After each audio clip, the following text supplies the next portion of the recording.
ሰው ከሰለመ ሰለመ እንኳን በቃ እንኳን ሰለምክ አልሐምዱሊላህ ብላችሁ ዝም በሉት። ይሄ በቃ ዑመር ኢብኑ ኸጣብ አቡበከር የሰለመ ነው የምታስመስሉት አንዳንዴ። ወላሂ በጣም በዚህ ቅር የሚላችሁ ይቅርታ።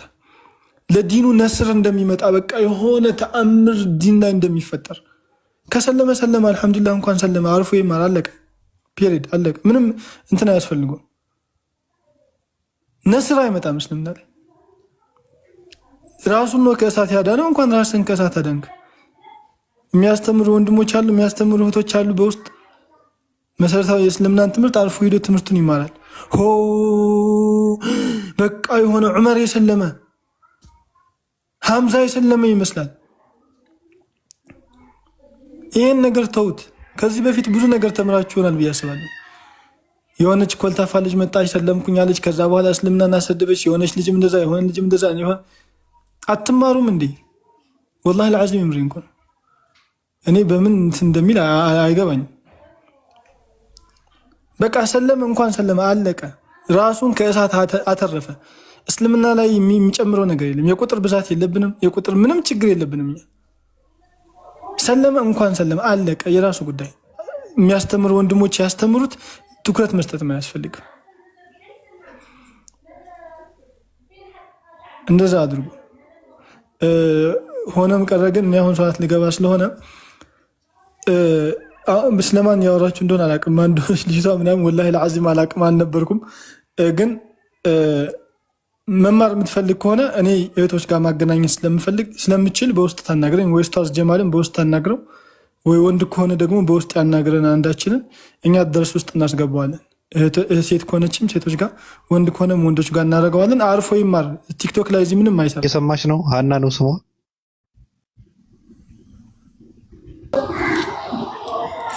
አዎ ሀና ነው የሰማው ነው። እና የማትጠሪበት ስም ነው እንዴ የተሸከምሽው?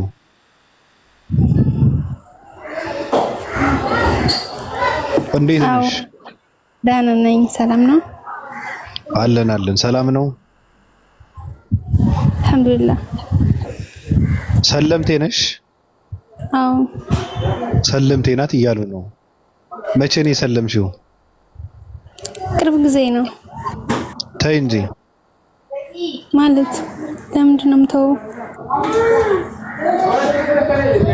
ምን ትተይዋለሽ? እና ለምንድን ነው የሰለምሽው? በምንድን ነው?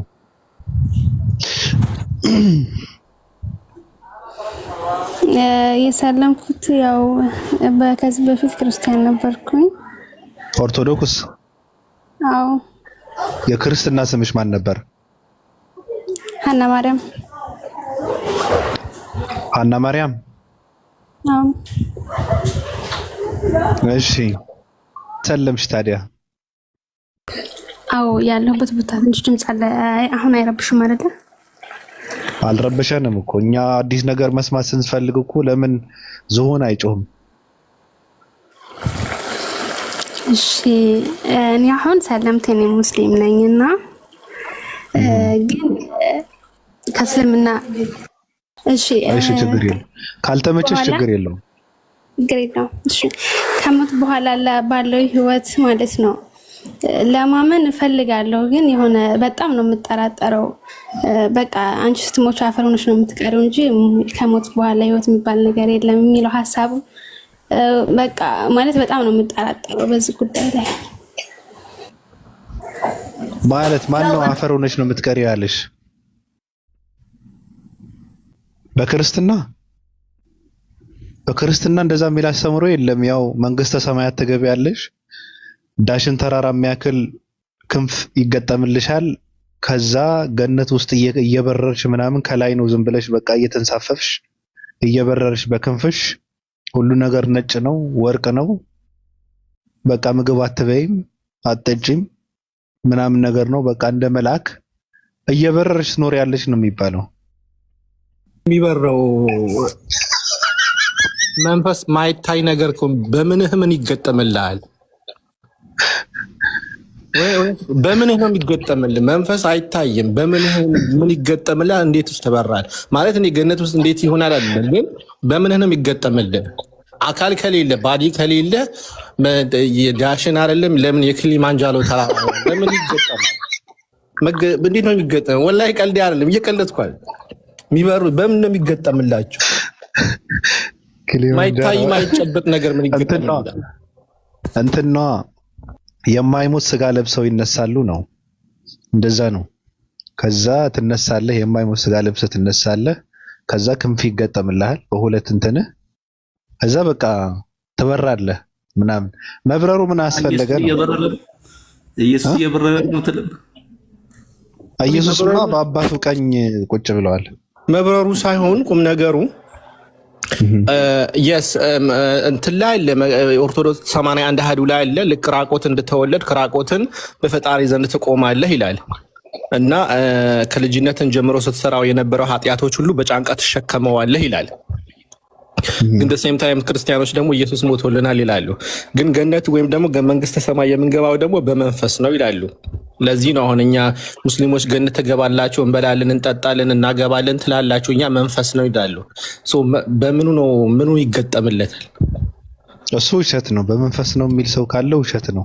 የማይሞት ስጋን ለብሰው ይነሳሉ አይደለ እንደሚለው የምን መንፈስ ነው? ከየት የመጣ መንፈስ? አንድ ክርስቲያን ሲገባ ጠይቀዋል። በእኛ በሰውነት አይደለም ገነት ምንገባ ይውልሃል። የማይሞት ስጋ ለብሰን ነው የምንነሳው እንጂ ለምንድን ነው ከየት የመጣ መንፈስ ምናምን? እንደዛ አይደለ እንደሚለው መጽሐፉ። እስቲ ረያን አለ አይደል? እንትና ማን ነው? ኑር ምን ትጠይቃለህ? አይ የጠየቀችው ጥያቄ ነው እንጂ ቻሊ አላህ በቁርአን ላይ ለቁረይሾች ራሱ ደጋግሞ የሚመልሰው አይነት እንትን ነው። ካለመኖር ወደ መኖር ከመጣችሁ ካለመኖር ወደ መኖር እንደመጣች ታምኛለሽ አይደል? ያው ሙስሊም ስለሆንሽ ያለፈ ህይወት ወኩን ነው ስጠይቅ የነበረው ሬነር። አሁን ነው የጠየቀችው። አሁን ነው ሊጠራጠራለሁ ያለችው። በዛው መሰለኝ። ታብራው ጥያቄዋ ደግማ ትጠይቅ ወይ መልስላት ከተረዳሃት። እሺ ትርገመው፣ ችግር የለውም። ሚስ አንደርስቱን እንዳወራጋት። ጥያቄሽ ምንድን ነው ሀና? የኔ ጥያቄ እኔ አሁን ቅርብ ጊዜ ነው የሰለምኩት እና ከቅርብ ጊዜ በኋላ በእስልምና አምናለሁኝ እና ግን በጣም እጠራጠራለሁ። ከሞት በኋላ ያለው ህይወት ለመኖሩ ምንም ማረጋገጫ የለም ይለኛል። ከውስጤ ነው፣ ከማንም ሳይሆን ከመጽሐፍ ሀሳብ ሳይሆን ከራሴ ጋር ስነጋገር አፈር ሆነሽ ነው የምትቀሪው፣ ከሰው ከሞተ በኋላ ህይወት የለውም የሚል ሀሳብ ያለ በሁለቱም ውስጥ ነው ያለሁት። ከአንቺ ከራስሽ የመጣ ጥያቄ ነው? አዎ። ሃይማኖቶቹ ምን መለሱልሽ ስለሱ? ክርስትና ምስልምናም የመለሰልሽ መልስ አለ? አዎ እስልምና ላይማ አላህ እኮ የሌላችሁ ስትሆኑ ያመጣችሁ እንዴት አይቀሰቅሳችሁም ብላችሁ ታስባላችሁ ይላል፣ ይናገራል። ከሞት በኋላ ብዙ ቦታ ህይወት እንዳለ እና ከተናገረሽ ታዲያ ተማርከሽ አይደል እንዴ ሰለምሽው? አዎ እኮ አምነሽበት ከሰለምሽ ድጋሜ ጥርጣሬ ፈጠረብሽ? እንደዛ ነገር። አይ እሺ፣ የት ነው ያለሽው ሀና? ማለት ኢትዮጵያ ነው ከኢትዮጵያ ውጭ ለማለት ነው? ሀገሩ የትም ይሁን አይመለከተኝም። ኢትዮጵያ ነው። ከኢትዮጵያ? አዎ ለዛ ነው ኢትዮጵያዊ ከኢትዮጵያ ሲወጣ ከራሴ ቀንጨረናል እኮ ሀና፣ አይምሮአችን ቀንጭሯል። የለንም እኮ ደረቅበት ነው የሚገርምሽ ነገር አይምሮአችን። እና ለዛ ነው እንቅበዘበዛለን፣ እዚህም እዛም ከላይ ታች እንወርዳለን፣ እንወድቃለን፣ ምናምን ኑሮ ያጠናግረናል፣ ምናምን በቂጣችን እንወድቃለን፣ ምናምን እንደዛ ነው በቃ። እና ትውልድ ሁሉ የሚያሳዝን ማንነት ነው የተላበሰው። ቀጥል ራይነር ቀጥል። አይ በቃ አሁን እኮ ቁርአን የሚመልሰው ራሱ ታውቃለች። ግን ፈጣሪ ሁሉን ቻይ ነው ብለሽ ታምኛለሽ ሀና? አላህ ሁሉን ቻይ እንደሆነ ታምኛለሽ አይደል? አዎ ሁሉን ቻይ ነው። ሁሉን ቻይ ከሆነ ታዲያ ካለመኖር ወደ መኖር አመጣሽ። አሁን ደግሞ በትንሳኤ እንዴት አይቀሰቅሰኝም? ለምዶ የጥርጣሬ የሚሆንብሽ ያኛውን እንዳመጣሽ የምታምኝ ከሆነ አይመልሰኝም ለማለት ምንድን ነው ጥርጣሬ ያስገባሽ? አለ አይደል? አሁን እዚህ ዱንያ ላይ ስታዩ በክፋት አለ የተለያዩ ነገሮች አሉና እሱን ለምን ፈጠረ ለምን አላስወገደም በሚለው ነው እኮ። ለነሱማ የፍርድ ቀን አስቀምጧል አይደል? ለክፋት ሁሉ እያንዳንዱ ሁሉም ለሰራው የእጁን የሚያገኝበት የፍርድ ቀን አለ። ክፋትን መጀመሪያ ማለት ክፋት ከሰው ልጆች ነው የሚመነጨው ወይስ እንዴት ነው? ማን ነው የፈጠረው ክፋት የሚባለውን ነገር? ክፋትን ሰው ነው የሚያደርገው። የሚመነጭ ምናምን ነገር አይደለም። እሺ ክፋትን ፈጣሪ ሊያደርጋችሁ ክፋት የሚመጣው ከነፃ ምርጫ ነው። አሁን ለምሳሌ አንድ ሰው አንቺ መልካምም የማድረግ ክፉንም የማድረግ ነፃ ምርጫ አለሽ። ነፃ ምርጫ እስካለሽ ድረስ አንዱ ነው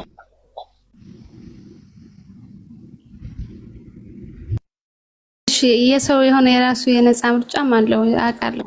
ግን ደግሞ ፈጣሪስ በሰዎች ልጆች ላይ ክፋትን ሊያደርግ አይችልም ወይ?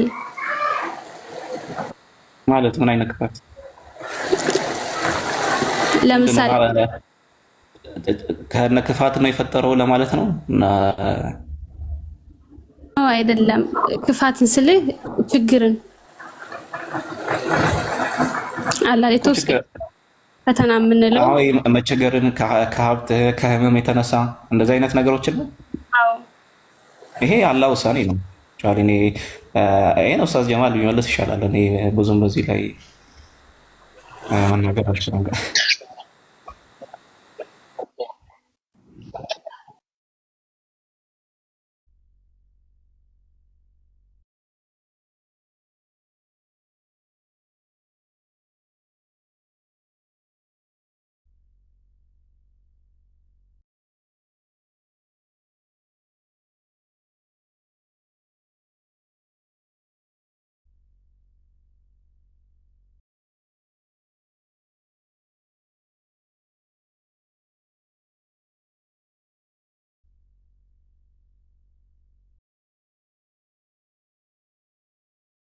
السلام عليكم ورحمة الله وبركاته يا جماعة الخير.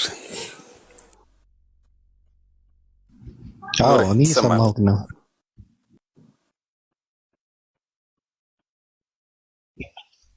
وطاجكو صح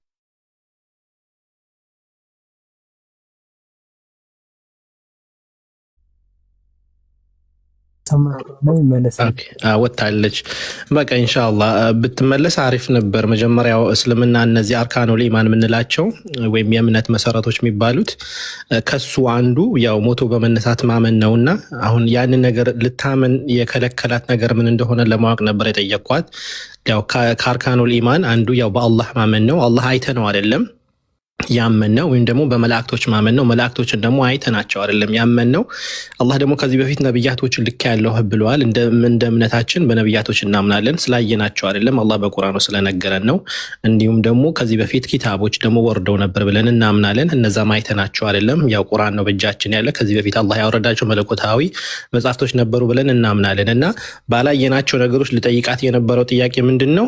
መላእክት አላየንም፣ አላህ አለ ብሎ ነገርን ካመንን አላህን አላየነውም በአይናችን ግን አላህ አለ ብለን እናምናለን። እንዲሁም ደግሞ ነቢያቶችም ሆነ ኪታቦችንም ካመንን ትንሣኤንም ደግሞ ስላላየመች ነው ልታምን ያልቻለችው በምን አይነት ነገር ነው? ምክንያቱም ከእምነት መስፈርቱ አንዱ ሞቶ በመነሳት ማመን ነውና ማለት ነው። እነዚህ የእስልምና ኮር የሆኑ ወይም አርካኑል ኢማን የሚባሉት እነዚህ ስድስቶቹ ኮር የሆኑ ናቸውና አንድን ሙስሊም በእነዚህ ነገሮች ግዴታ ማመን ይጠበቅበታል። አንዱ ላላምንም ካለ ከእስልምና ያስወጣዋልና ማለት ነውና እነዚህ ነገሮች ማመን አለባት። ሹብሃት ሊፈጠርባት ይችላል። ያንን ሹብሃቱ ግን የተፈጠረባት ምክንያትና ለምን እንደዛ ልታስብ እንደቻለች የሆነ ባክ ኤንድ ፎርዝ ብናደርግ አሪፍ ነበር። ብቻ ኢን ጀነራል አንድ ሙስሊም በእነዚህ በስድስት ነገሮቹ ግዴታ ማመን መቻል አለበት። ከነዚህ አልቀበልም ማለት አይችልም። ከነብያቶች ራሱ በነብያቶች አምናለሁ ብሎ ራሱ አንድ ነብይ ስፔሲፊክሊ አውጥቶ በዚህ ነብይ ብቻ አላምንም ካለ እሱ ራሱ ከኢማኑን ያስወጣዋል ማለት ነው፣ ከእምነቱን ያስወጣዋል። ምክንያቱም በነብያቶች እንድናምን ታዘናልና ማለት ነው። በዚህ ጋር ላወራት ፈልጌ ነበር። ሌላው ስለ ቅጣት ምናምን ያለችው በመጀመሪያ ደረጃ እኛ ሙስሊሞች የተፈጠርነው ለምንድን ነው? በዚህ ምድር ላይ አላህ አመንን ስላላችሁ ብቻ ማን ተፈተኑ ይመስላችኋል? በእርግጥም ከእናንተም በፊት ያሉ ሰዎች እንደተፈተኑ እናንተም ትፈተናላችሁ ይለናልና አላህ በብዙ ነገሮች ሊፈትነን ይችላል። በጤና፣ በብር፣ በማግኘት በማጣት በብዙ ነገሮችን አላህ ሊፈተነን ይችላል። ምክንያቱም የተፈጠረውም ለፈተና እስከሆነ ድረስ ማለት ነውና እዚህ ጋርም ያው ብዙዎች የቁርአን አያዎች አሉና እዛው ብትኖር ጥሩ እንትን አረጋት ነበር የለችም። ሌላው መከራ ወይም ቅጣት ወይም ደግሞ እንትን የተባለው ነገር አላህ ምን ይላል? ኸይር ነገር ሁሉ ከአላህ ነው ወይም ደግሞ መጥፎ ነገር ሁሉ እጃችሁ ባስቀደሙት ነገር ነው የሚያገኛችሁ ይላልና ህግ አለ። አላህ ህግን ሰጥቶናል። ያን ህግ ስንተላለፍ ቅጣቱ የሚመጣው ከማን ነው? ከአላህ ነው የሚመጣው። ማንኛውም ቅጣት የሚመጣ ከአላህ ነው። ግን መጥፎ ቅጣት ግን ራሳችን እጃችን ባስቀደም ነውና በሰራነው ኃጢአት ነው ያንን ነገር የሚያገኘንና እዚህ ጋር ትንሽ ክሊል አረግላት ነበር። ከተመለስሽ እና ኢንሻአላህ ቀጥሉ ባቢ። እሺ እኔ በአጠቃላይ እነዚህ ሃይማኖት የሚቀይሩ ሰዎች የሆነ ማጎሪያ ውስጥ አስገብቼ እየመነጠርኩ እንትን ካላደረግኳቸው በጣም ከባድ እንትን ውስጥ ናቸው። በነገራችን ላይ አንዳንድ ሰዎች በቃ ሃይማኖት መቀየር ማለት እንደ ፋሽን ነው የሚከተሉትና ቀየር አድርገው ሳምንት ቆይተው 2 ሳምንት 1 ወር ከዛ የነበርኩበት ናፈቀኝ ምናምን ነገር ትላለች። ትንሽ ቆይተው ደግሞ አሁን ለምሳሌ አንድ ሰው ሃይማኖትን ሲቀይር ተረድቶ አውቆ እኮ መሆን አለበት እኮ ያ የነበረበትን በዛ በነበረበት ተስፋ ቆርጦ ነው መቀየር ያለበት። የሚገባበት ደግሞ ሙሉ ተስፋ ሊኖረው ይገባል ድንበታል ብሎ። ካልሆነ ግን ሃይማኖት መቀየር እንደ ልብስ አደረጉት። በጣም በሚገርም እንትን ማለት ነው። ነይ ሃና ስላንቺ አይደለም እያወራ ያለሁት እኔ ነይ እና ተመልሰው ያ የነበሩበትን ጥያቄ መጠየቅ ይጀምራሉ። ይሄ ነገር ግን እንዴት ነው ምናምን እሱን ሳታውቅ ነው እንዴ ሄዳችሁት ምናምን ብለህ ስትጠይቅ ደግሞ በቃ መሀል ላይ እንትን ይሆናሉ። ይሄ አላውቅም። ይሄ ትኩረት የሚባለው ነገር በጣም ከባድ ነውና ሃና ነይና ጨርሼ ከወንድሞችሽ ጋር ክርስቲያኖች ካላችሁ መግባት ትችላላችሁ። አስተማሪዎች እኛ እንትን ስለሚለን ነው ማንገባው ምናምን እያላችሁ ሴት ስር ቀሚስ ስር የምትርመጠመጡ ሰዎች ገብታችሁ ማውራት ትችላላችሁ። ጥያቄው ከባድ ነው። ጥያቄው በጣም ከባድ ነው። እኔ የማነሳው ጥያቄ ከባድ ነው። አትመልሱትም። በቂጥህ ነው ታስነጥሰው። ግን ችግር የለውም ከሆነ መልስ አለን የምትሉ ከሆነ መግባት ትችላላችሁ። ልክ እንደ ሙስሊሞቹ ይገባሉ፣ ይመልሳሉ። አለቀ። በድፍረት ማለት ነው። ናና መልስ እየተባልክ ነው። ሂደው ውስጥ ለውስጥ እንደዚህ ስለሚለን እኮ ነው ምናምን ነገር ይላሉ። የሚነካችሁ ሰው የለም። በቃ መጣችሁ መመለስ ትችላላችሁ። አሁን እች ልጅ ኑ እስኪ አስተምሯት፣ እስኪ ያየናችሁ እስኪ አስተምሯት። በውስጥ እኮ ብዙ ሰው ሊጽፍላት ይችላል። አሁን የሚርመጠመጥ ማለት ነው። ሳትቀይር ብትጠይቅ የሚመልስላት ሰው የለም። ዞሮ አያዩዋትም። ከቀየረች በኋላ በቃ ሰለመች ከተባለ እየተርመጠመጠ እንዳይጥ በውስጥ ጉድጓድ ለጉድጓድ ውስጥ ቀሚስ ስር ገብተው ብዙ ነገር ያደርጋሉ። ስለዚህ ኑ እና እስኪ እንያችሁ እስኪ ያስተምሩ። ለነገሩ ደንታቸው አይደለም። እነሱ ብር ካገኙ ደንታቸው አይደለም። ክርስትና ቢቃጠል ገደል ቢገባ ምንም አይመስላቸውም እነሱ። ለነገሩ ቀጥሉ። ኡስታዝ ጀማል እንዴት ኖት? ወይ ባቢ ሰላም ቢያለን ሙስሊሞችም ሰላም ነው። አማናችሁ ወደ ሰላም አለን። የሆነ ሀሳብ ላስቀምጥኝ እኔም እሺ ብዙም አላበዛም። አመሰግናለሁ ባቢ ሁላችሁም። ምናልባት ቅድም እህታችን ያስቀመጣችሁ ሀሳብ ነበርና አሁን ያንን ምናልባት ሁላችንም እዚህ ጋር እሷ ጋር ያለው ጥርጣሬ እኮ ሁላችንም ጋር ይኖራል እኮ ውስጣችን ይነግረናል እኮ። ነገር ግን ማጥፋት ይቻላል።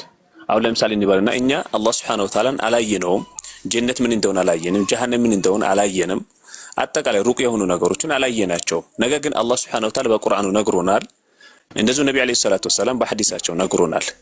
እንደዚህ አይነት ጥርጣሬ ሐታ ነብዩ አለይሂ ሰላቱ ወሰለም ያ ሙቀሊበል ቁሉብ ሰብት ቀልቢ ዐላ ዲኒካ፣ አንተ ልቦችን አገለባባጭ የሆንከው አምላክ ሆይ ልቤን ወደ አንተ ገልብጥልኝ ብለው ዱዓ ያደርጉ ነበር። እነዚህ ነገሮች እኛ ሰበብ በማድረስ ምናደርጋቸው ነገሮች ናቸው። ለምሳሌ አንድ ሰው ሁሉ ጊዜ ዘፈን የሚሰማ ከሆነ ማለት ነው የዘፈን ጥፍጥና ነው የሚመጣለት። ሁሉ ጊዜ እኛ ቁርአንን በአግባቡ መቅራት ባለብን መልኩ ከቀራን ማለት ነው ውስጣችን ላይ ያለው እንትን መርዝ ይወጣልናል። ይገርማችሁ ነገር ማለት አላህ Subhanahu Wa Ta'ala ለዚህ ነው አላህ ራሱ ቁርአን ለሰው ልጆች መድኃኒት ነው። ለምን አይነት ሰው የልብ በሽታ የጥርጣሬ በሽታ ያለባቸው ሰዎች ውስጣችን ላለው ጥርጣሬ ወላሂ ቁርአንና ሐዲስን ካልቀራን ማለት ነው መቼም ቢሆን ደስታ እናገኝም።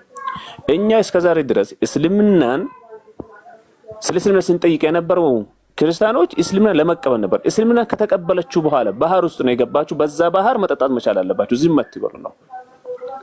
ድሮ በነበርንበት ሁኔታ ማለት ነው ምን ሆነ ከሆነ መቼም የሚፈልገው ነገር አናገኘው። አሁን እሷ ማለት ነው ስለ ጀነት ስለ ዘላለማዊ ህይወት አላህ ለመኖሩ ነብዩ አለይሂ ሰላቱ ሰላም ለመኖራቸው በውስጤ ላይ ጥርጣሬ መጣብኝ እንጂ ከቁርአን ከሐዲስ የለችም እኮ አላለችም። የለም አላለች። ይሄ ደግሞ በምንድነው ከተባለ አው ቁርአን መቅራት አለብሽ ማለት ነው። ከሰለምሽ በኋላ ኢታችን ምን አደረግሽ? ወደ ግሩፕ ገባሽ ወይ? መጀመሪያ የነበርሽበት ህይወት በቃ ዘፈን የሚሰሚ ከሆነ ዘፈኑን ማጥፋት መቻል አለብሽ። ስሜት ቀሽቃሽ የሆኑ ነገሮች፣ ከአላህ የሚያራቁ ነገሮች፣ ልብሽን የሚጎዱ ነገሮች በቁርአንን በሃይማኖትሽ አጠቃላይ ማለት ነው ጠንካራ እንዳትሆን የሚያደርጉ ነገሮች መተው መቻል አለብሽ። እስልምና ማለት ይሄ ነው። እስልምና የራሱ የሆነ አካሄድ አለው። በስሜት አይሰራም። የራሱ የሆነ ስሌት መንገዶች ስላሉት ማለት ነው። አላህና መልእክተኛው ባዘ ወምን አላህ Subhanahu Wa Ta'ala ወማ አታኩም الرسول فخذوه وما نهاكم عنه فانتهوا መልእክተኛ ያመጣላችሁ ነገር ሁሉ ተቀበሉ፣ የከለከላችሁስ ከከለከላችሁ ከሆነው ነገር ተከልከሉ። ስለዚህ ምንድነው አላህ ምንድነው ያዘዘን? كيف نعبد الله الله እንዴት ነው የሚለው? كما امرنا الله ورسوله አላህና መልእክተኛው ባዘዙን መሰረት ብቻ ነው። ያለበለዚያ ግን እኛ በራሳችን አካሄድ በራሳችን ስሜት ወይም ደግሞ ራሳችን ማሸነፍ አቅቶን ማለት ነው ነገሩ ከባድ ከሆነብን ማለት ሁሉም የሰራው ነው የሚያጅተው። እርግጠኛ ሆኜ ልንገራችሁና ማለት ነው። ከዛ ውጪ ግን አላህ Subhanahu Wa Ta'ala إن الذين قالوا ربنا الله إن ذاكيتاችን አላህ ነው ثم استقاموا ከዛም በኋላ ቀጥ ካሉ تتنزل عليهم الملائكة መላኢካ ልክ ሞት አፋፋ ጋራ ላይ ያሉ እነሱ ዘንድ ይመጣሉ። አላ ተኻፉ እንዳትፈሩ ወላ ተሐዘኑ እንዳታዝኑ وابشروا بالجنة التي كنتم توعدون ቃል ተገብቶላችሁ በነበረችው ጀነት ደስ ይበላችሁ። نحن أولياؤكم في الحياة الدنيا በዚች በቅርቢቷ ዓለም እኮ የእናንተ ተንከባካቢዎች ነበር ይሏቸዋል። እነማን? መላእክቶች ለሰዎች ማለት ነው። وفي الآخرة በመጨረሻው አገር ولكم فيها ما تشتهي أنفسكم ነፍሶቻችሁ የምትፈልገው ነገር ሁሉ አለላችሁ የጀነት ውስጥ። አዱንያ ላይ በጭራሽ የምንፈልገው ነገር አናገኝም። ለምን? የምንፈልገው ነገር እዚህ ዓለም ላይ የምናገኝ ቢሆን ኖሮ ገነት ምን ዋጋ አይኖራትም ነበር። ለምን? እዚህ የምንፈልገው ነገር የምናገኘው ይልቁንስ አላህ Subhanahu Wa Ta'ala ገነት ውስጥ ዘለዓለማዊ የሆኑ ደስተኛ ሆነን እንድንኖር እንዲያደርገን ወይም ደግሞ ስለሚያደርገን ማለት ነው የአዱንያን ባህሪ ደግሞ ነገረን። የአዱንያን ባህሪ መጀመሪያ አላህ እኮ ነግሮናል እኮ ምን አለ? ወለነብልወነኩም ይፈትናችኋለሁ ቢሸይኢን በአንድ ነገር ሚነል ኸውፍ በፍራቻ ትፈተናለህ። ማይቀር ጉዳይ ነው። በቃ ተፈጥሮ ነው። በነገራችን ላይ ለምን እኛ የሰው ልጆች ክፉ ነን፣ መጥፎ ነገር እናደርጋለን። አላህ በሌላ የቁርአን አንቀጽ አንድ ሰው እኮ በሚሰራው ስራ ላይ ማለት በሚደርስበት መከራ ላይ እጁ በሰራችው እንጂ ሌላ ነገር አይደለም ይላል አላህ Subhanahu Wa Ta'ala። እንደው ብዙ አልፎልናል። ስለዚህ ወለነብልወነኩም ይፈትናችኋል ቢሸይኢን በአንድ ነገር ሚነል ኸውፍ በፍራቻ ወልጁዕ በራብ ወነቅስ ሚነል አምዋል በገንዘቦቻችሁ በመቀነስ አላህ ይሰጣችሁና ከዛ በኋላ ይቀንስባችኋል። ወላ አንፉስ በነፍሶቻችሁ በመቀነስ አው እዚህ ጋር ማለት ሁላችን ምን አባት እናቶቻችን በህይወት ሊኖሩ ይችላል። አንድ ቀን አባቶቻችን ወይኛ ለኛ ለክሳለ ወይኛ ለአባቶቻችን እናለክሳለ ማይቀር ጉዳይ ነው። ወላ አንፉስ ከዛ በኋላ አላህ መጨረሻ ላይ ማለት ወበሽር الصابرين ታጋሾችን አበስራቸው በጀነት الذين اذا اصابتهم مصيبه قالوا انا لله وانا اليه راجعون። እነዛ መጥፎ ነገር ደርሶባቸው ማን ነው ከዛ በኋላ እኛ የአላህን ወደ አላህን ተመላሾች ነን ብሎ ትግስት የሚያደርጉ ሰዎችን በጀነት ዘላለማዊ በሆነችው ጀነት አበስራቸው። እኛ ትምህርት ቤቱን ካን ስንሄድ ማለት ትምህርት ስንማር ፈተና ሲደርስ ለፈተና ራሳችን እናዘጋጃለን እናጠናለን። ስለዚህ እኛ ምንድነው ከተባለ መጥፎ ነገር ሲመጣብን ትግስት የምናደርግበትን ኢማን ማዳበር መቻል አለብን። የማይቀር ጉዳይ ይሄ ኪፋት ነገሮች የሚባል ይሄ ያዱህና ባህሪ ነው። በነገራችን ላይ በዚህ ዓለም እስካለን ድረስ ማን ነው መኖር እንዳለ መሞት አለ፣ ወጣትነት እንዳለ ሽምግልና ማግኘት እንዳለ ማጣት አለ፣ ደስታ እንዳለ ሀዘን አለ። ተቃራኒ በሆኑ ነገሮች የተሞላች ነው።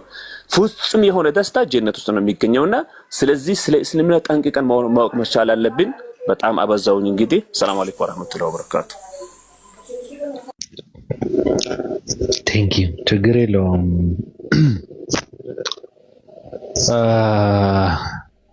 አይ ማይ ትንሽ ስለ ቀድር ወይም ደግሞ የአላህ ውሳኔ ላይ የተወሰነ ብትላት አሪፍ ነው ብዬ አስባለሁ። ለዛ ነው ያው ዝም ያልኩት። መማር ፈልጋ ነው። አይ እንደዛ ጠይቃ ነበር ቅድም። ያው እኮ መማር ፈልጋ ነው። መማር ፈልጋ ነው። እሷ ናት። አዎ እሷ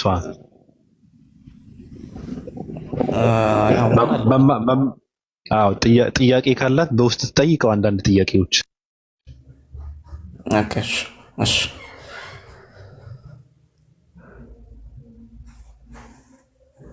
በቃ ነዛ አይ ባቢ እዚህ ጋር እሷ የጠየቀችው ጥያቄ ላይ ከቅዱስ ቁርአን ላይ የሚመሳሰል አንድ ሐሳብ ላሳ አንድ ቨርስ ላይ የጠየቀ ትልቅ የአላህ ሙቀረብ ነበር ወይም ደግሞ አባታችን ኢብራሂም አለይሂ ሰላቱ ወሰላም ሱረቱል በቀራ ምዕራፍ 2 ከቁጥር 260 ላይ ኢብራሂምም አለ ጌታዬ ሆይ ሙታንን እንዴት ያው እንደምታደርግ አሳየኝ አለው።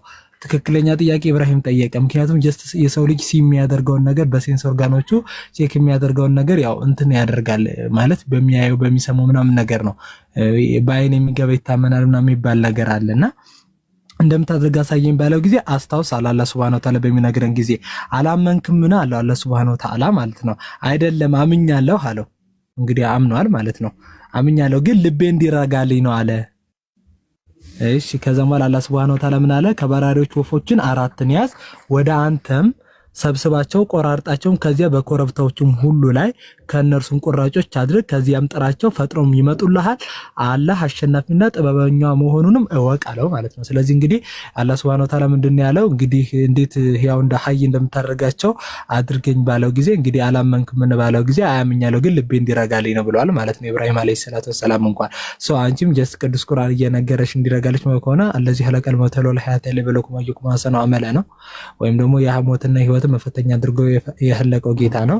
ከዛም በኋላ ደግሞ ወለዚ የሞተ ምንድነው ያህያኩም ወለዚ የሞተኩም ያህ ይገላቸው የሚገላቸው ከዛ ህያው የሚያደርጋቸው ከዛም በኋላ እንደገናም ደግሞ የሚቀሰቅሳቸው ነው እያለ አላህ Subhanahu Wa Ta'ala ከሞት በኋላ አፍተር ዴዝ ህይወት እንዳለ ብዙ አይነት ኤግዛምፕሎችን ሰጠ። ለምሳሌ ህያው ከሞት ያወጣል አለ ቁርአን 30:19 ላይ ህያውን ከሞት ያወጣል ሙታንም ከህያን ያወጣል ምድርም ከሞተች በኋላ ህያው ያደርጋታል እነዛም ከመቃብር ትወጣለች አለ ማለት ነው። ስለዚህ እንደውም ባይዘው በትንሳኤ ጊዜ ሙሽሪኮች ያስተባበሉበት ነገር ነበር።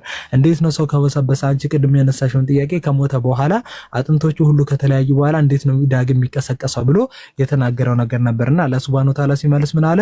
ቁርአን 16 ከቁጥር 38 መሐሎቻቸው አላህ የሚሞትን ሰው አያስነሳም ሲሉ በአላህ ስም አሉ ሐሰት ነው ያስነሳል በእርሱም ላይ ቃል ኪዳን ገብቷል አረጋግጠዋል አብዛኞቹ ሰዎች ግን አያውቁም ብሎ ነው የተናገረው ማለት ነው። ስለዚህ እስቲ ለምሳሌ አንቺን ካለ መኖር ወደ መኖር ወይም ደግሞ ከኤግዚስተንስነት ወደ ኤግዚስተንስነት ያመጣሽ አምላክ ከሞት ወደ ህይወት ወይም ደግሞ ከያህን ማለት ያችን ቁራሽ ስቃና ያችን ዘር አድርጎ ያዩና ሰቁረበኩም ለዚህ ለቀኩም ነፍሲን ዋሂዳው ኸለቀኩም ዘውጃሃ ረጃለን ከሲራ ምናምን እንደዚህ እያለ ነው የሚናገረው ማለት ነው።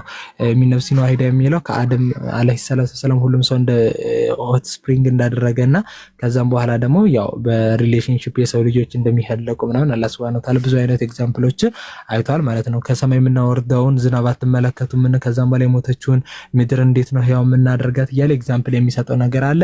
በሙሳም ጊዜ የተደረጉ ኤግዛምፕሎች አሉ። እነዛ ለምሳሌ ሱረቱል በቀራ ላይ ደግሞ 300 ዓመት ምናምን እንደዚህ ሱረቱል ካፍ ላይ ያሉትም ነገሮች እንትኖች በቀራዋንም በመታይበት ጊዜ ወይም ደግሞ ያቺ ላማዋንም በመታይበት ጊዜ ምናምን ኤግዛምፕል አላህ Subhanahu Wa Ta'ala አፍተር ዴዝ እንዳለ ወይም ደግሞ መቀስቀስ እንዳለ እውነት እንደሆነ በቂያማ ራሱ ምሎ አላህ Subhanahu Wa Ta'ala ተናግሯል ማለት ነው። ከዚህ አንፃር ብትረጃቸውና ከዛ አንፃር ብትረግ ግን የኢብራሂም አለይሂ ሰላቱ ወሰላም ንግግር በቃ በጣም የሚገርም ነው። ጥቅሱ ልድገምልሽ ሱረቱል በቀራ ምዕራፍ 2 ከቁጥር 260 ላይ ኢብራሂም ማለት ጌታዬ ሆይ ሙታንን እንዴት ያው እንደምታደርግ አሳየኝ አለ። ማለት ካላዩ ማለት ባለ ጊዜ አስታውስ አላህም አላመንክም ምን አለው? አይደለም ግን ልቤ እንዲረጋልኝ ነው ባለው ጊዜ በራሪዎችን አምጥተ 4 ሆነ እንድትበጣጥሳቸው ወይም ደግሞ እንድትከፋፍላቸውና ከተራራ ላይ ወይ ከኮረብቶች ላይ እንዲበትናቸው ከዛም በኋላ በሚጠራቸው ጊዜ ፈጥረው እንደሚደርሱ ማለት ፈጥረው እንደሚሰበሰቡ አላህ Subhanahu Wa Ta'ala ነግሯል ማለት ነው። ስለዚህ እነዛ ሐይ ነበሩ ከዛ አሟታቸው ወይም ደግሞ ገደላቸው ወይም ደግሞ ቆራረጣቸው ከፋፈላቸው ከዛም በኋላ በሚጠራቸው ጊዜ ደግሞ እንደገና ሐይ እንደሚሆኑ አላህ Subhanahu Wa Ta'ala ተናግሯል ማለት ነውና ከዚህ አንፃር ብትረጁ ልብ ሸርፋል ለማለት ነው። ይቅርታ በዛ መሰግን አሁን የሚያወራ ሰው ሰምተሽዋል ሀና አናልሽ አላህ ሰምቻለሁ ጀዛከላህ። ይሄ አሁን ከሰባት ወር በፊት ነው የሰለመው። ሬይነር እዚህ ጋር አለ ከ7 ወር ከ6 ወር በፊት ነው የሰለመው። አቡኪ ሚል ዲያቆን የነበረ ሰው ነው። ሬይነርም እንደዛው እዚህ ጋር በትልቁ ያለው እንደዛው አይዋ አውቃቸዋለሁ። ታውቂያቸዋለሽ? እና ታዲያ አይቼሽ አላውቅም። የት ነው የሰለምሽው አንቺ? እኔ እሱ ጋር ነው። እሱ ጋር ነው። እንደዚህ አይነት ጥያቄ ሲፈጠርባችሁ ግን አንዳንድ አስተማሪዎች አሉ። ለምሳሌ ከቀየራችሁ አይቀር በውስጥ ገብታችሁ ጠይቅ አድርጋችሁ ምናምን የሚቆረቁራችሁ ነገር ካለ እንትን ማድረግ አይሻልም? ግን እንደዛ አይሻልም?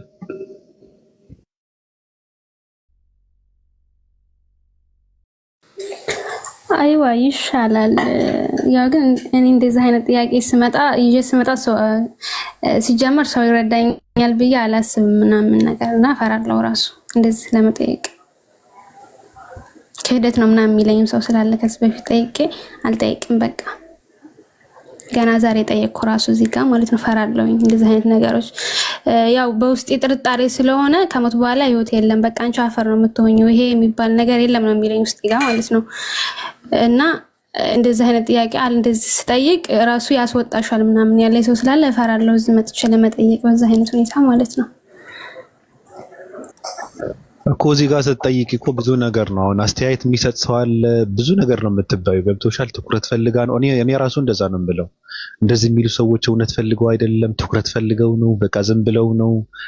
ቅድምም ሳወራ እንደነበረው ማለት ነው ብዙ ነገር ከታዘብኩት ሃይማኖት መቀየር ልክ እንደ ጃኬት እና ካልሲ በየሳምንቱ ስለሚቀያይሩት ገብቶሻል?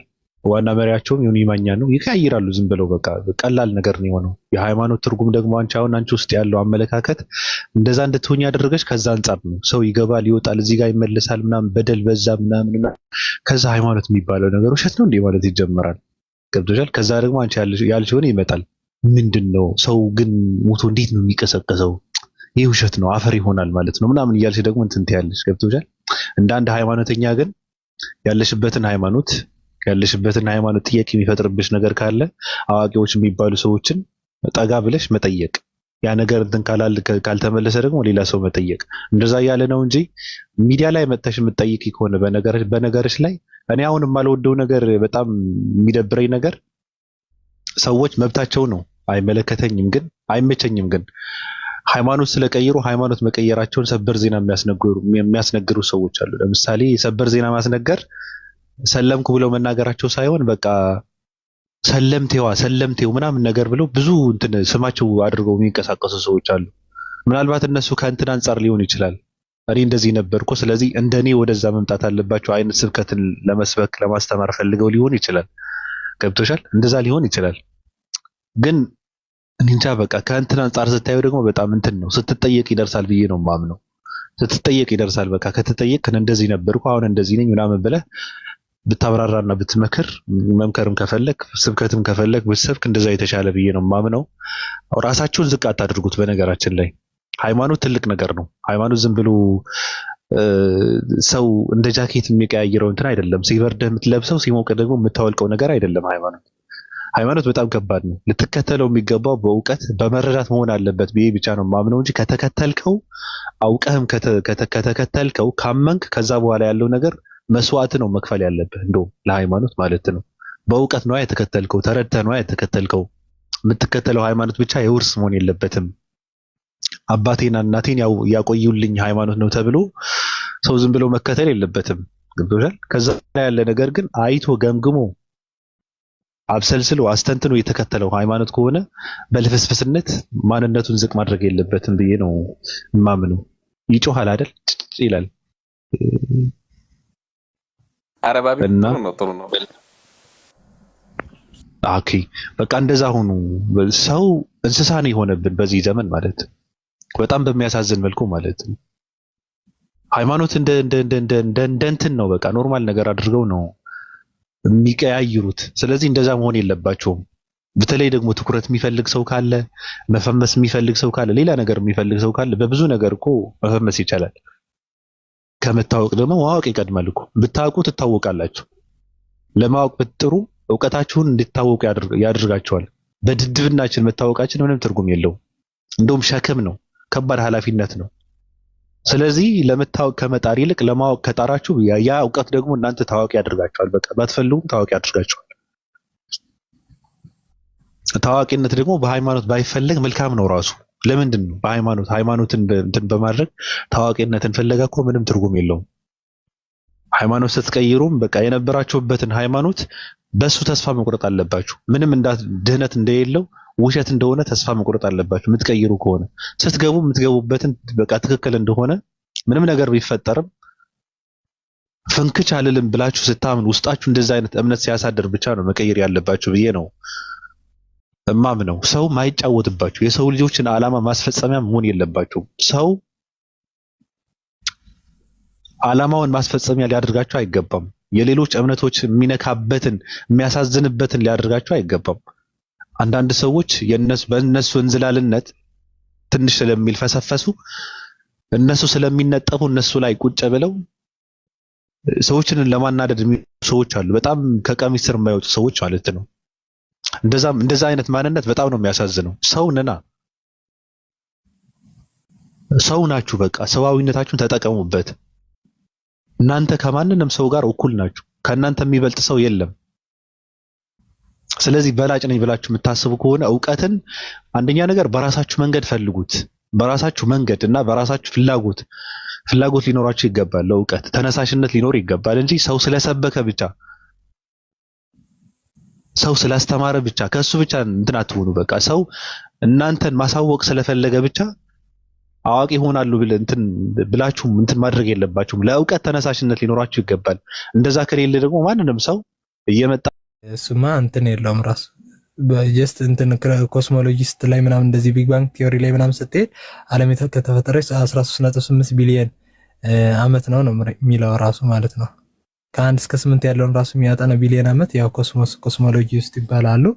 ከ8 እስከ 13 እስካሁን ደግሞ አትዘናው ያሉትን ደግሞ የሚያጠኑ የአስትሮኖሚዎች ናቸው፣ አስትሮኖመሮች ናቸው። እና ከዛ አንጻር ኬርክማ ብዙ ነው እና እግዚአብሔር ይህችን ዓለም ያጸናት ከ8000 ዓመት ነው ብለው ነው የሚያምኑት በኢትዮጵያ ኦርቶዶክስ ተዋሕዶ ቤተክርስቲያን።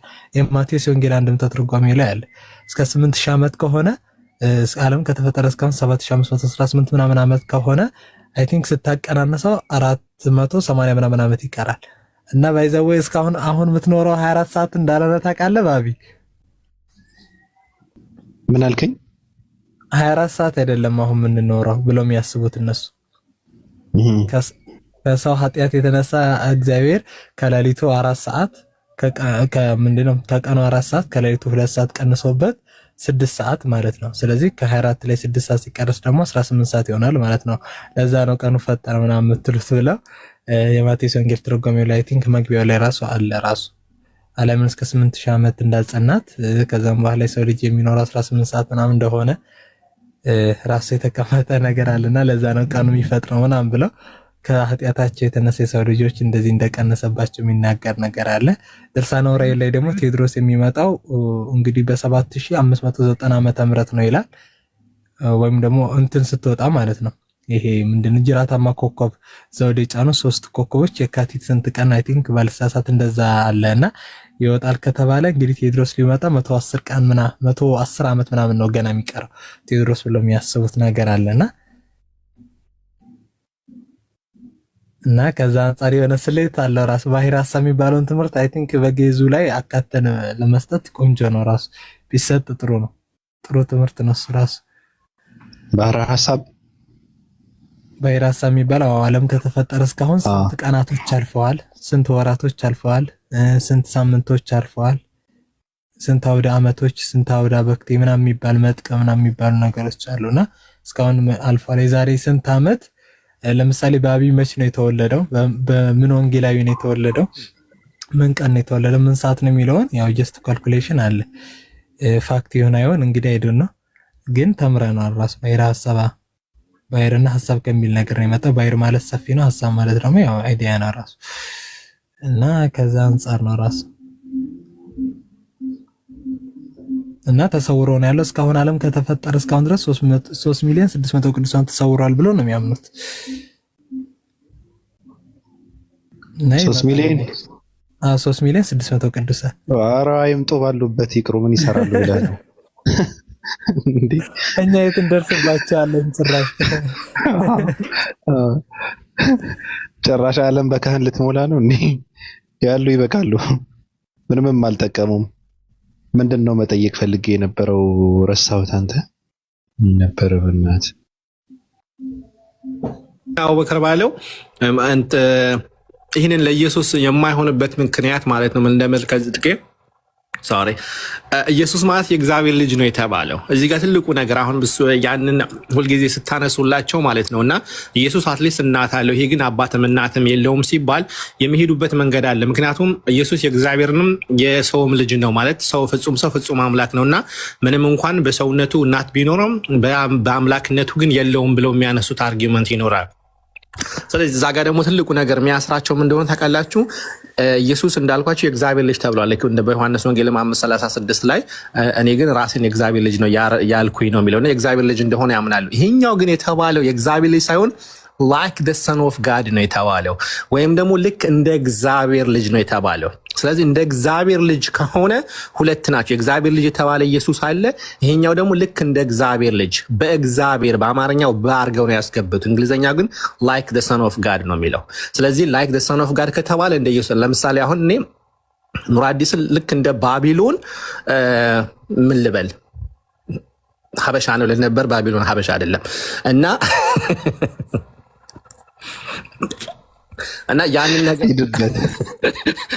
ያንን ነገርን ያስረዋል ማለት ነው ልክ ኑራዲስ ኦኬ አሁን አሪፍ አገኘሁኝ ኑራዲስ ልክ እንደ ባቢሎን ወንድ ልጅ ነው አይት ሶ በዛ መንገድ ይገባል ላይክ የሚለው ነገር ስለገባ ማለት ነው ያንን ኮምፕሊትሊ ኢየሱስን ያወጣዋል ምክንያቱም ኢየሱስ ዘ ሰን ኦፍ ጋድ ተብሏል ይሄኛው ደግሞ ላይክ ዘ ሰን ኦፍ ጋድ ነው የተባለው ሶ ሁለት ሰዎች ናቸው ያሉትና ለኢየሱስ እንደማይሆን ላሳያችሁ ብዬ ነው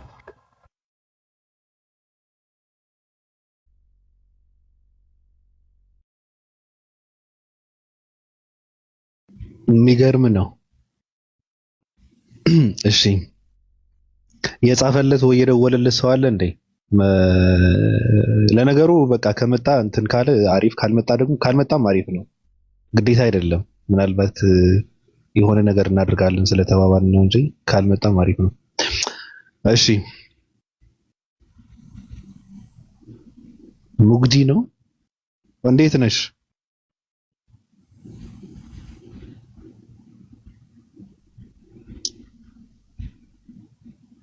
ሰላም ከታች ያለሽ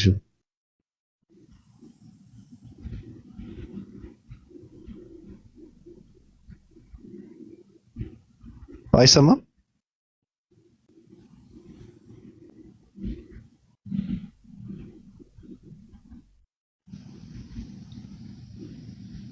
ሙግዲ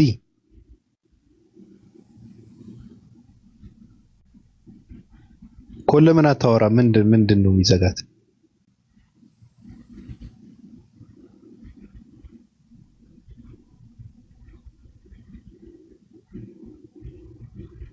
ሀና ከዛ ይመጣሉ የነሱን ዓላማ ማስፈጸሚያ ትሆናለች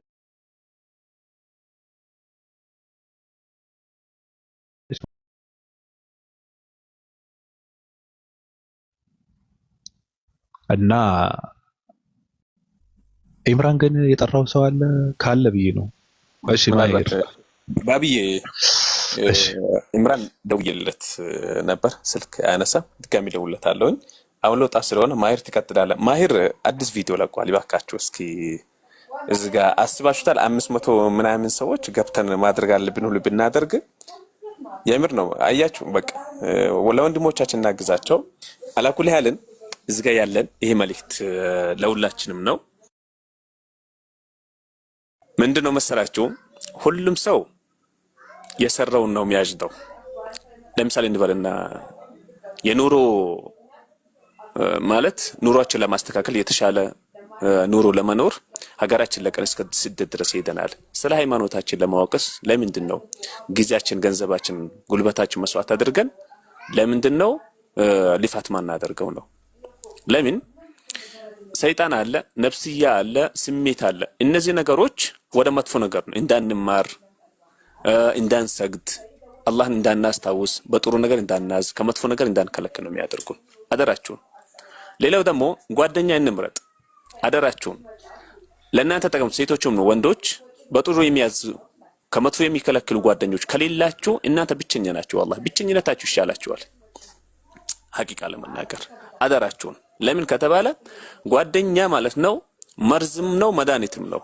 እንዳያያዛችን ነው ለኛ ቅርብ የሆኑ ሰዎች ከነሱ ሃይማኖታዊ የሆነ ጥሩ ነገር ምክርን ካላገኘን ወይ እነሱ ከኛ ካላገኙ ከነሱ ጋር የመሆናችን ትርጉም ምንም ዋጋ የለውም። አደራችሁን። ህይወታችን ደግሞ በቁርአን ነው መመራት አለበት፣ በሐዲስ ነው መመራት አለበት። ያ ከሆነ ነው ከሶላቱም ከቁርአኑም ከእስልምና አጠቃላይ የሚፈልገውን ደስታ ልናገኝ የሚችለው ማለት ነው። ያለበለዚያ እንዴት ሆነን ነው የሚፈልገው? እኛ እኮ ነብይ እኮ አይደለም። ጅብሪል መጥቶ እኛን አያናግረንም እኮ። አላህ Subhanahu Wa Ta'ala ነብዩ አለይሂ ሰላቱ ወሰለም ሲሞቱ ቁርአንና ሐዲስን ትቶልን ሄደዋል። ገብታችኋል? እስኪ እኛው ነው hatta በሙስሊሞች ደረጃ እንኳን ከፍ ብለን ማለት ምንወዳቸው ምናከብራቸው ምንቀናባቸው ኡስታዞች አሉ አይደል? አሃ እኛ ሰው ስለሆነ እነሱ ነብይ ስለሆኑ ወህይ ወርዶላቸው አይደለም።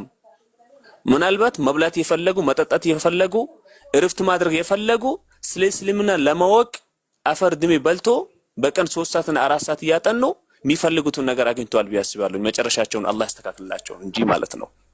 ስለዚህ ታዲያ እኔ ካልቀራው ካልሰገድኩ ካልተማርኩ እንዴት ሆኖ ነው ከእስልምና የሚፈልገውን ደስታ ልናገኝ የምንችለው? እንዴት ሆኖ ነው ሰይጣናዊ የሆነ አስተሳሰብ ውስጥ ላይ ሊወገድልኝ የሚችለው? ላ ወላሂ እነዚህ ነገሮች እኮ የሰው ልጅ ሲባል በነገራችን ላይ በጣም ደካማ ነው። ያየውን ነገር የበላውን ነገር የጠጣውን ነገር የተናገረውን ነገር እንኳን ይረሳል። እንኳን በአይናችን ያላየናቸው ነገሮች ልባችን ልናስቀምጥ እንችላለን ይቅርና ማለት ነው። ገብታችኋል? ስለዚህ ምንድነው በእኛ ላይ የሚመጡ ችግሮች እኛ ራሳችን ባመጣነው ነገር ነው። መጥፎ ሰይጣናዊ የሆነ ባለቤቱን ከናቋጥሮና ይነቀንቁ የሚባል ነገር አለ አይደል? ሰይጣን እኛን አይቶ ነው والله كالله على إن أولياء الله لا خوف عليهم ولا هم يحزنون بالنسبة لا أواجه الله سبحانه وتعالى إن ذا يا الله وداجوج حزن الناس كازم يبان نجار إلا باتشوم سيطان ما يكرباتشوم لينكراتشون بقولتهم عالم دسنيوشون يونالو سلازي تيك توك لا متن من دكتاتلاتشو برنامج مساراتاوي أيدلو የሚፈልገው ነገር አናገኝባቸው አጋዥ ናቸው። መሰረቱ ምንድነው ከተባለ አንደኛ ደረጃ ቁጭ ብለን በያለንበት